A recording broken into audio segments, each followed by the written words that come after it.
بھائی وقت دیں حالات کو، حالات بدل جاتے، تبدیلی آ جاتی۔ اللہ تبارک و تعالیٰ کمزوروں کو طاقتور کر دیا کرتا ہے، غریب کو امیر بنا دیا کرتا ہے۔ اللہ تبارک و تعالیٰ ان لوگوں کو جن کی کوئی آواز سننے والا نہیں ہوتا، ان کی چھوٹی آواز کو اللہ قوت دے دیتا ہے، طاقت دے دیتا ہے۔ شرط یہ ہے کہ آپ استقامت کا مظاہرہ فرمائیں، صبر کا مظاہرہ فرمائیں، آپ تھوڑا اپنی زندگی میں ٹھہراؤ لائیں، آپ تھوڑا حوصلہ کریں۔ آپ فوری طور پر وہ راتوں رات امیر ہونا، راتوں رات باوقار ہونا، راتوں رات چھا جانا۔ ہمارے ایک بزرگ فرمایا کرتے تھے، جتنا تیز دوڑو گے نا سامنے سے ہوا بھی اتنی تیز ہی پڑے گی۔ فرماتے تھے اگر بس پہ سیٹ نہیں نہ ملی، پچھلی بس کا انتظار کر لو، چھت پہ بڑی ہوا لگتی ہے، اور اگر تم جلد باز ہونا کہ جانا میں نے ابھی ہے، تو فرمایا پھر چھت پہ بیٹھنا پڑے گا تو ہوا بڑی تیز پڑے گی۔ پھر تھوڑا تھوڑا کر کے، حوصلہ کر کے، احتیاط کے ساتھ آپ سفر کریں، اپنی زندگی میں وہ استقامت لائیں جو ہمارے بزرگوں کا طریقہ ہے، وہ حوصلہ لائیں جو ان کو بڑا کرتا تھا، وہ والا ماحول لائیں جس سے ان لوگوں کے اندر طاقتیں آئیں۔ تو بھائی یاد رکھیں، آپ حالات کو وقت دیں، حالات کو۔ آپ چلے گئے ڈاکٹر کے پاس دوائی لینے، اس نے آپ کو دوائی دے دی 1 مہینے کی، اس نے کہا 1 گولی صبح کھانی 1 شام کھانی، یہ سیرپ ہے اتنا بڑا، 1 چمچ صبح پینا 1 شام پینا ہے۔ تو آپ نے کہا نہیں میں نے تو 2 گھنٹے میں ٹھیک ہونا ہے، تو ساری بوتل ہی نہ پی جاؤں، ساری گولیاں اکٹھی نہ کھا جاؤں، چونکہ ٹھیک جو ہونا ہے ہو جائیں گے آپ ٹھیک۔ وہ کہتا ہے 1 چمچ پینا ہے، 2 نہ پی لینا، یہ دوسرا اثر بھی ہو سکتا ہے، سائیڈ افیکٹ بھی ہو سکتے ہیں، آپ اس کو احتیاط سے لینا۔ اور کچھ گولیاں ایسی ہیں جو ڈاکٹر کہتا ہے پوری نہیں کھانی، آدھی کھانا، تو پھر پوری کھا لیتے ہو۔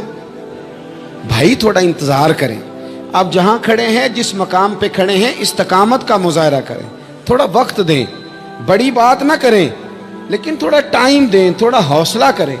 ہم فوراً رزلٹ اناؤنس کرتے ہیں، فوراً۔ میرے سنگی کئی دفعہ کہتے ہیں کہ حضرت صاحب آپ کیسا محسوس کرتے ہیں، تو میں کہتا ہوں میں تو سیدھا محسوس کرتا ہوں۔ ہمیں لوگ فون کرتے ہیں ٹائم دو، جس کو دے دیا اس کے کاغذوں میں ویری گڈ ہے، اور جس کو نہیں دیا وہ سلام بھی نہیں لیتا، فون بند کر دیتا ہے، چھٹی۔ ویری گڈ آپ اس کے کاغذوں میں ہے جس کی بات پہ آپ پورے، اور جس کو آپ کہہ رہے ہیں کہ نہیں ذرا تو پیار کر، محبت کر، تو ٹائم دے، تو وہ اس بات کے لیے تیار ہے۔ تو آپ صبر کریں، آپ حوصلہ کریں، آپ جس سٹیٹس میں، اور زندگی میں یاد رکھیں جتنا کوئی آپ کو اونچی اور بڑی جگہ پہ بیٹھا نظر آئے گا نا، اتنا زیادہ آزمائش کا شکار ہوگا وہ شخص۔ اس کے لیے روز ایک چوراہا ہے، روز ایک چوک ہے۔ اگر 20 لوگ آپ سے روزانہ رابطے میں ہیں تو آپ ایک جگہ پہ جا سکتے ہیں، یا 2 جگہ پہ 17-18 نے آپ سے ناراض ہونا ہے۔ آپ محسوس کریں اس بات کو۔ آپ جہاں بیٹھے ہیں، جس اسٹیج پہ آپ بیٹھے ہیں، آپ اپنی سیاسی جماعتوں کو دیکھ لیں، 10 بندے نکل کے ادھر چلے جاتے ہیں تو 5 نکل کے ادھر چلے جاتے ہیں، تو 6 اپنے الگ ایک گروپ بنا لیتے ہیں، تو 7۔